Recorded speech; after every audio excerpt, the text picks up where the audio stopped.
बात करते हैं छत्तीसगढ़ की। छत्तीसगढ़ विधानसभा चुनाव में जीत के बाद अब आने वाले लोकसभा चुनाव में भी बीजेपी यहां से बाजी मार सकती है।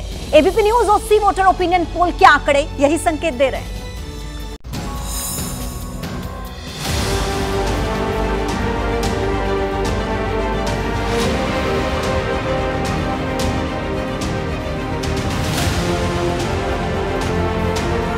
छत्तीसगढ़ विधानसभा चुनाव में बीजेपी ने कांग्रेस के जबड़े से जीत छीन ली थी। कांग्रेस जहां पुराना प्रदर्शन दोहराने में नाकाम रही, वहीं बीजेपी ने राज्य की 90 सीटों में से 54 सीटों पर जीत हासिल कर नई इबारत लिखी। लोकसभा चुनाव के अभी कुछ महीने बाकी हैं। उससे पहले एबीपी न्यूज सी वोटर ने एक ओपिनियन पोल किया है। इस ओपिनियन पोल के मुताबिक लोकसभा चुनाव में बीजेपी एक बार फिर से कांग्रेस पर भारी पड़ती दिखाई दे रही है। पोल के मुताबिक बीजेपी को 9 से 11 तो कांग्रेस को 0 से 2 सीट मिलने का अनुमान है। वोट प्रतिशत की बात करें तो बीजेपी को 55 और कांग्रेस को 37% वोट मिलता दिखाई दे रहा है। वहीं अन्य को 8% वोट मिल सकते हैं।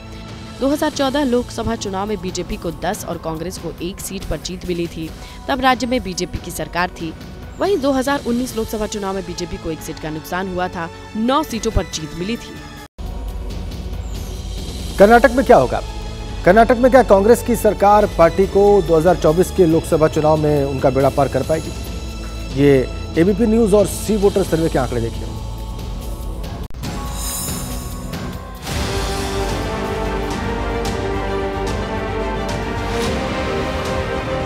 हिंदी पट्टी के राज्यों में कमल खिलने के बाद अब बीजेपी की नजर दक्षिण के किले को जीतने की है।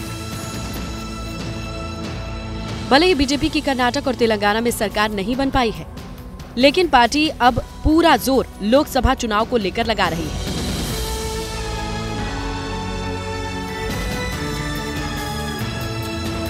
एबीपी न्यूज और सी वोटर के सर्वे में राज्य की 28 सीटों में से कर्नाटक में लोकसभा में कुल 28 सीटें हैं। ओपिनियन पोल में बीजेपी गठबंधन को 22 से 24 सीटें मिलने का अनुमान व्यक्त किया गया है। वहीं कर्नाटक में सत्ताधारी कांग्रेस पार्टी को 4 से 6 सीटें मिलने की उम्मीद जताई जा रही है।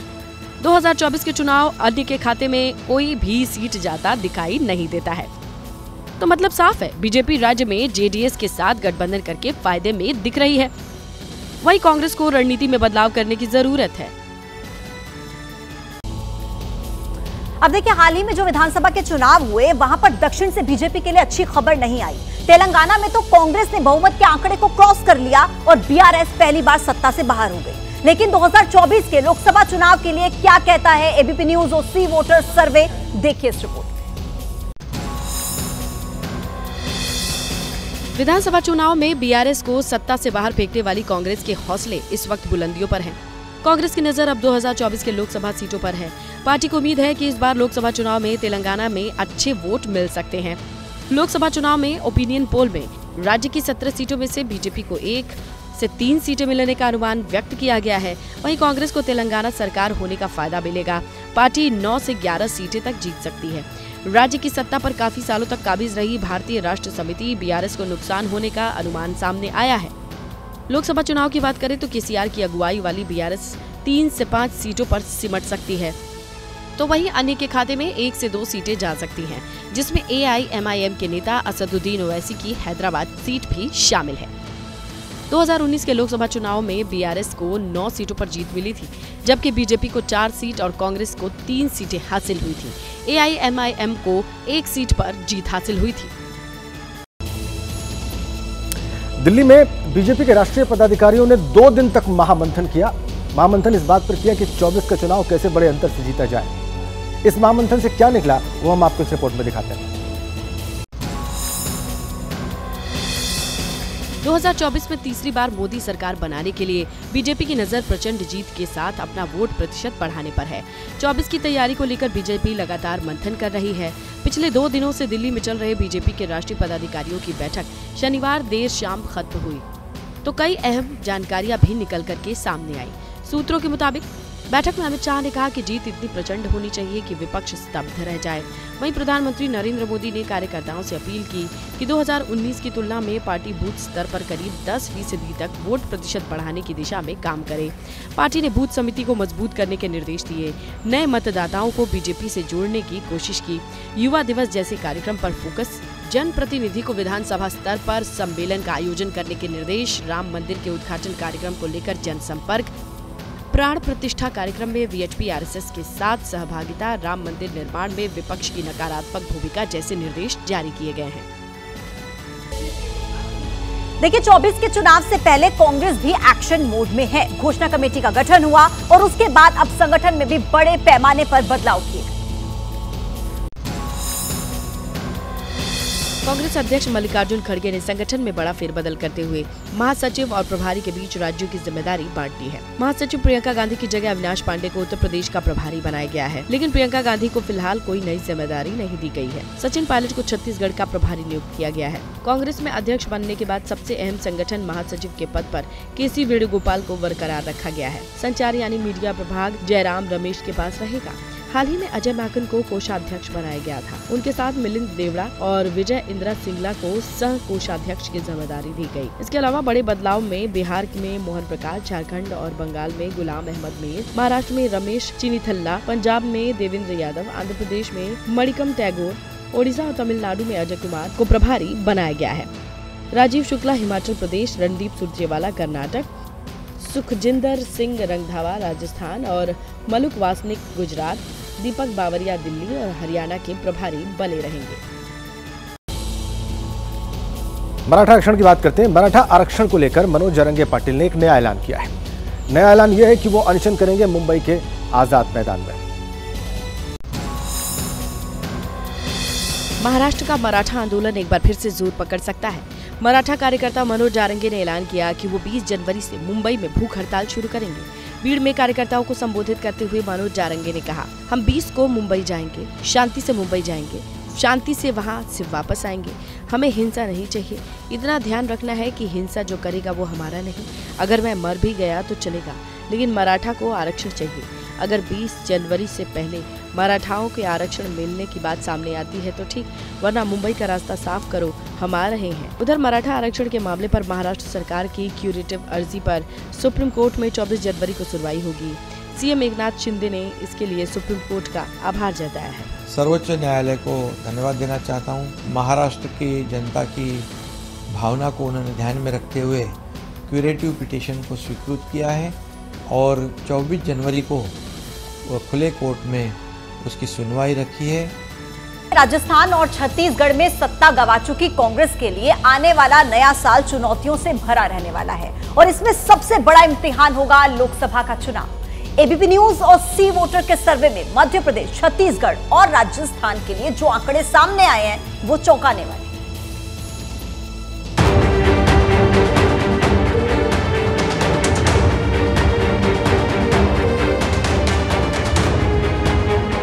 पांच राज्यों में हुए विधानसभा चुनाव के बाद अब सबके मन में सवाल उठ रहे हैं। लोकसभा चुनाव 2024 में बाजी कौन मारेगा? एनडीए या इंडिया अलायंस में से किसकी सरकार बनेगी? आखिर धरातल पर माहौल क्या है? जमीन पर किसकी पकड़ कितनी मजबूत है? वो कौन से मुद्दे हैं जो आने वाले लोकसभा चुनाव में बड़े होने वाले हैं? एबीपी न्यूज और सी वोटर के सर्वे में जो तस्वीर सामने आई है वो हैरान करने वाली है। सर्वे के मुताबिक बेरोजगारी का मुद्दा बड़ा होने वाला है। 41% लोगों ने बेरोजगारी को सबसे बड़ा मुद्दा माना, जबकि 28% लोगों की नजर में राम मंदिर इफेक्ट से इनकार नहीं किया जा सकता। वहीं विपक्ष की ओर से उठाए जा रहे जातीय जनगणना के मुद्दे को महज 10% लोगों ने ही पसंद किया। यानी बेरोजगारी का मुद्दा बीजेपी की मुश्किलें बढ़ा सकता है, लेकिन जातीय जनगणना का मुद्दा विपक्ष के लिए फायदेमंद नहीं होने वाला। सर्वे से साफ हो गया है कि मध्य प्रदेश, राजस्थान, छत्तीसगढ़ में पुराने नेताओं को हटाकर नए चेहरों का राज्य की कमान सौंपने का फैसला बीजेपी के लिए गेम चेंजर साबित हो सकता है। 5 राज्यों के ओपिनियन पोल सर्वे में बीजेपी को 4 राज्यों में जबरदस्त बहुमत मिलते नजर आता है। मध्य प्रदेश की बात करें तो सर्वे के मुताबिक आज चुनाव होते हैं तो बीजेपी को 58% तक वोट मिल सकते हैं। कांग्रेस के हिस्से में 36% वोट आ सकते हैं। वहीं अन्य उम्मीदवारों को 6% वोट मिल सकते हैं। अगर इन आंकड़ों को सीट में परिवर्तित करें तो मध्य प्रदेश में बीजेपी क्लीन स्वीप करती दिखती है। ये है सीटें आपके सामने। कुल लोकसभा की सीटें हैं 29 और यहाँ पर बीजेपी के खाते में सारी 27 से 29 सीटें जाती नजर आ रही हैं और कांग्रेस के खाते में महज 0 से 2 सीटें। तो आप देख लीजिए कि वोट परसेंटेज के मामले में भी और सीटों के मामले में भी बीजेपी यहाँ पर कांग्रेस से बहुत आगे लोकसभा चुनाव में निकलती हुई नजर आ रही है। 2019 में बीजेपी ने मध्य प्रदेश की 28 सीटों पर जीत हासिल की थी, जबकि कांग्रेस को महज 1 सीट मिली थी। 2024 के नतीजे भी 2019 लोकसभा चुनाव की तरह हो सकते हैं। वहीं राजस्थान में लोकसभा चुनाव में बीजेपी का जादू चलने का अनुमान है। एबीपी न्यूज और सी वोटर के सर्वे में बीजेपी लोकसभा चुनाव में विधानसभा चुनाव वाला प्रदर्शन दोहराती नजर आ रही है। राजस्थान में बीजेपी को 57% वोट मिल सकते हैं, जबकि कांग्रेस का आंकड़ा 34% वोट पर थम सकता है। वहीं अन्य के खाते में 9% तक वोट जा सकते हैं। यानी वोट प्रतिशत के मोर्चे पर विधानसभा चुनाव के मुकाबले कांग्रेस का आंकड़ा और कम हो सकता है। अगर देखिए वोट प्रतिशत को सीट में काउंट करें तो तस्वीर कैसी बनती है। बीजेपी के पास 23 से 25 सीटें जाती हुई राजस्थान में नजर आ रही हैं। कांग्रेस के पास महज 0 से 2 सीटें और अदर्स के खाते में 0 सीटें यहां पर जाती हुई नजर आ रही हैं। कुल लोकसभा की सीटें 25, जिसमें से 23 से 25 सीटें सीधे बीजेपी के पास इस सर्वे के माध्यम से जाती हुई नजर आ रही हैं। मतलब लोकसभा चुनाव की बिसात पर राजस्थान में लगातार तीसरी बार जीत के आंकड़े भगवा रंग में रंगे नजर आ सकते हैं, या फिर कहिए कि विधानसभा चुनाव के नतीजे भी लोकसभा चुनाव में रिफ्लेक्ट करेंगे।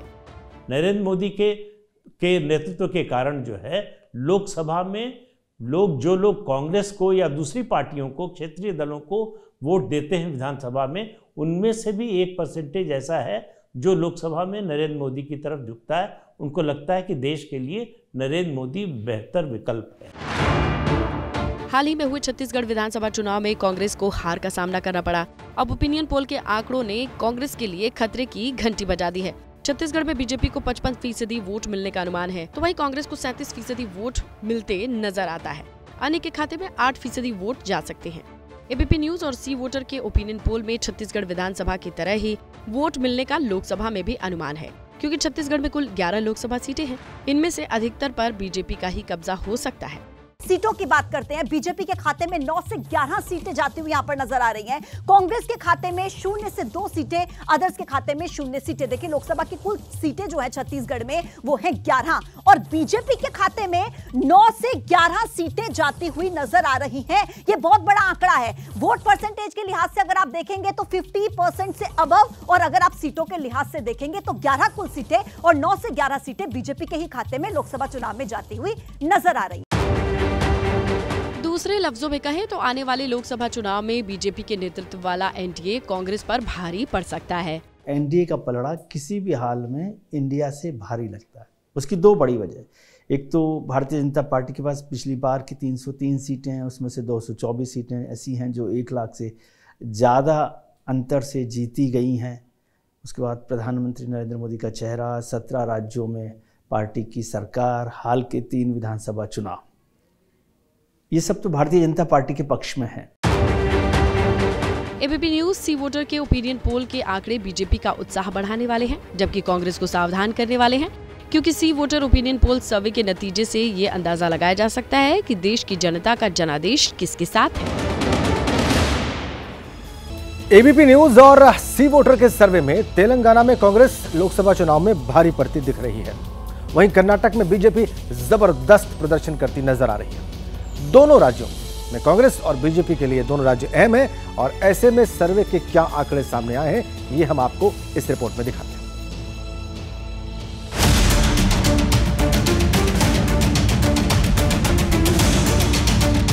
देश की राजनीतिक मैप पर नजर डालेंगे तो उत्तर में हिमाचल और दक्षिण में तेलंगाना और कर्नाटक, यही 3 राज्य हैं जहां कांग्रेस अपने दम पर सत्ता में है। लेकिन आने वाला चुनावी संग्राम देश की सत्ता का है। भिड़ंत लोकसभा सीटों की होगी, यानी सियासी कैनवस बड़ा होगा, क्योंकि दक्षिण में बीजेपी की चुनौती बरकरार दिखाई दे रही है। कर्नाटक विधानसभा चुनाव में बीजेपी को भले ही हार का सामना करना पड़ा हो, लेकिन लोकसभा चुनाव के ओपिनियन पोल में बीजेपी कर्नाटक में बाजी मारती नजर आ रही है। एबीपी न्यूज सी वोटर के ओपिनियन पोल के आंकड़े साफ हैं कि कर्नाटक में बीजेपी बड़ा कमबैक कर सकती है। सर्वे के मुताबिक बीजेपी को 52% तक वोट मिल सकते हैं, जबकि कांग्रेस 43% वोट पर थम सकती है। वहीं जेडीएस समेत दूसरे दलों को 5% तक वोट मिल सकते हैं।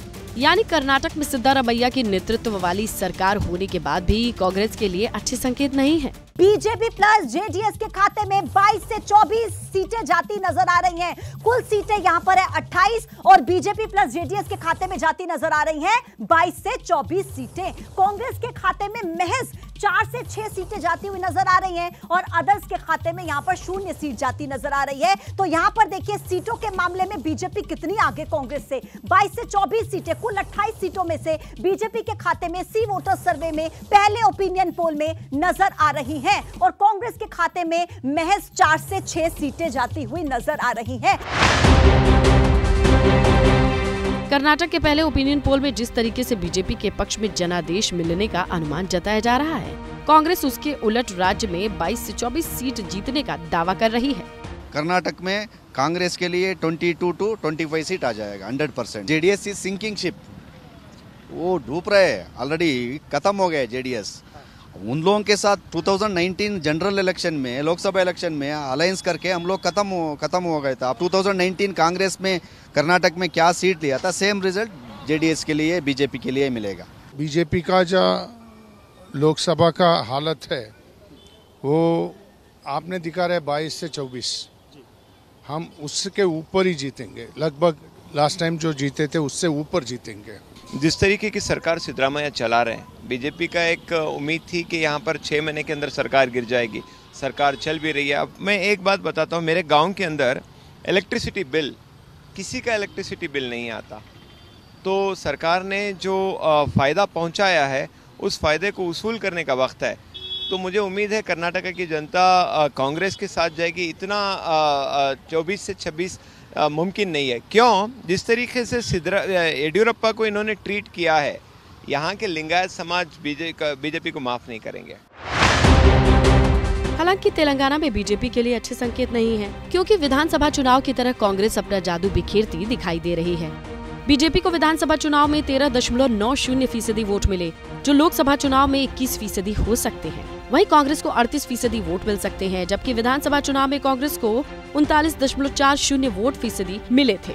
लोकसभा चुनाव में बीआरएस को 33% तक वोट मिल सकता है। ओपिनियन पोल से साफ है कि तेलंगाना में कांग्रेस के पक्ष में माहौल बना हुआ है, लेकिन वोट प्रतिशत के मामले में तेलंगाना में बीजेपी को भी फायदा होता दिखाई दे रहा है।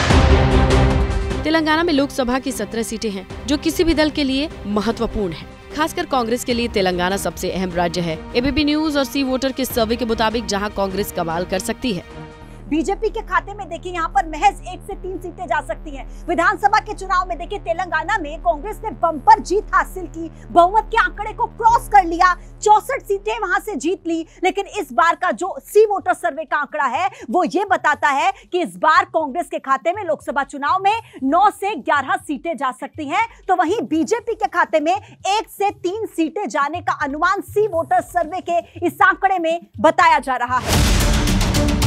सर्वे के मुताबिक तेलंगाना में कांग्रेस लोकसभा चुनाव में भारी पड़ती दिख रही है। इस वजह से भी साफ है क्योंकि तेलंगाना इकलौता ऐसा राज्य है जहां पर कांग्रेस को हाल ही में हुए विधानसभा चुनाव में सरकार बनाने का मौका मिला है। ऐसे में पार्टी को उम्मीद है कि इस राज्य में लोकसभा की सीटों की संख्या बढ़ सकती है। पार्टी ने यहां पर जीत हासिल करने के बाद रेवंत रेड्डी को मुख्यमंत्री बनाया है। हाल ही में हुए विधानसभा चुनाव में बीजेपी ने जीत में मोदी की गारंटी को काफी अहम माना, उसका बहुत इस्तेमाल भी किया और ऐसे में पार्टी ने मोदी की गारंटी को लोकसभा चुनाव में भी प्रमुखता से लोगों तक पहुंचाने का फैसला किया है। यही नहीं, बीजेपी ने अगले साल होने वाले लोकसभा चुनाव के लिए किस तरह वोट प्रतिशत को बढ़ाना है, इस पर भी अपनी बैठकों में जोर दिया। दूसरी तरफ कांग्रेस भी जोर लगा रही है और अपने संगठन में कांग्रेस ने भी फेरबदल किया।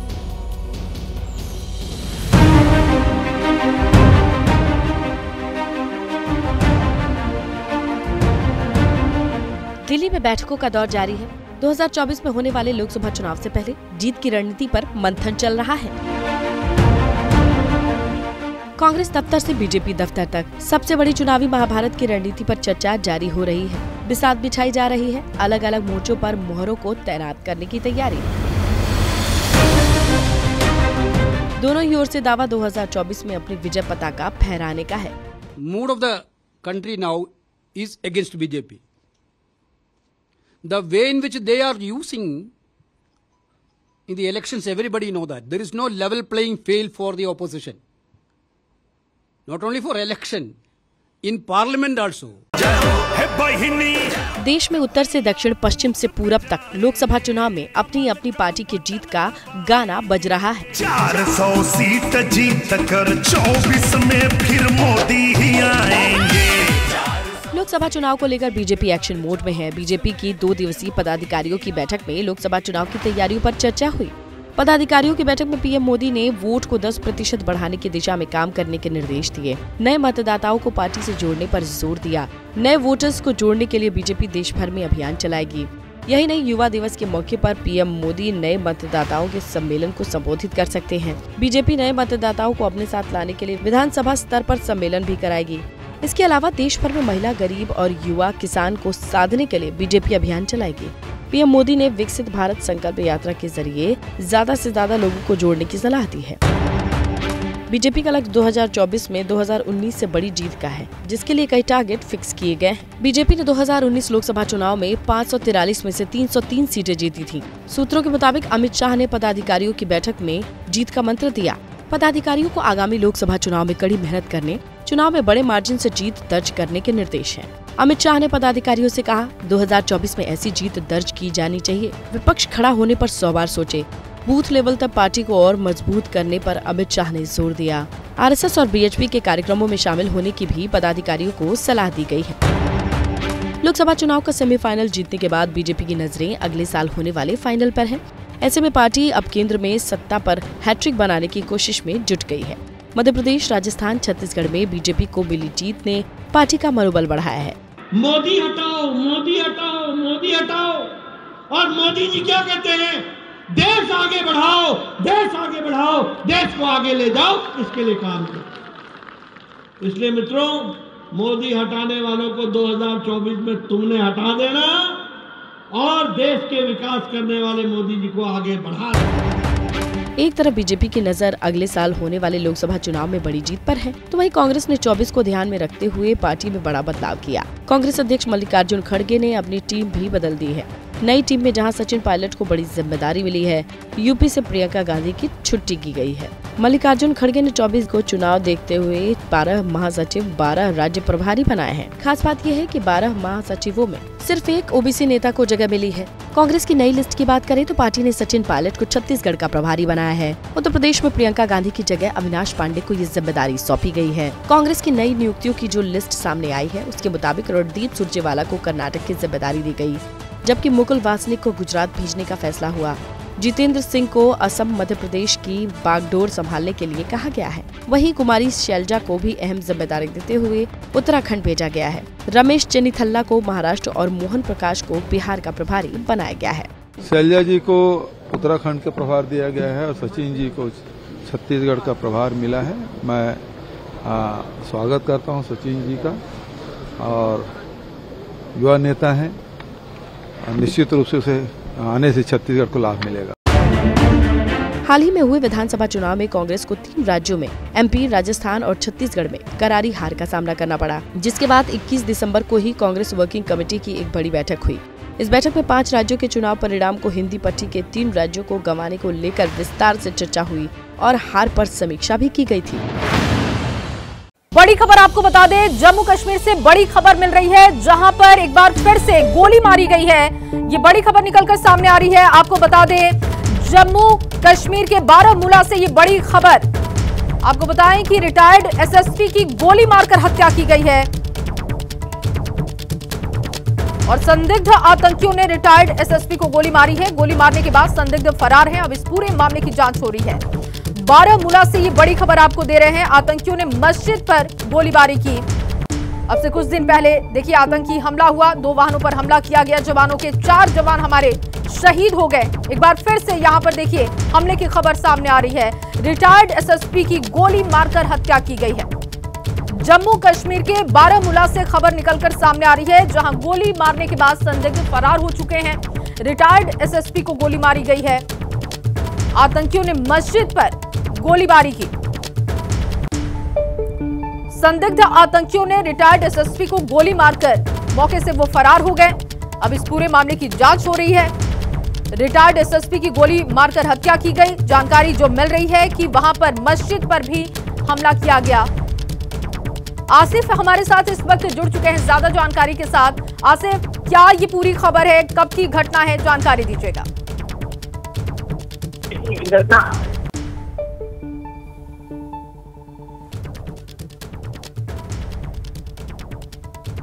देखिए, आसिफ की आवाज नहीं पहुंच पा रही है। ये बड़ी खबर जम्मू कश्मीर के बारामूला से आपको बता रहे हैं, जहां पर रिटायर्ड एसएसपी की गोली मारकर हत्या की गई है।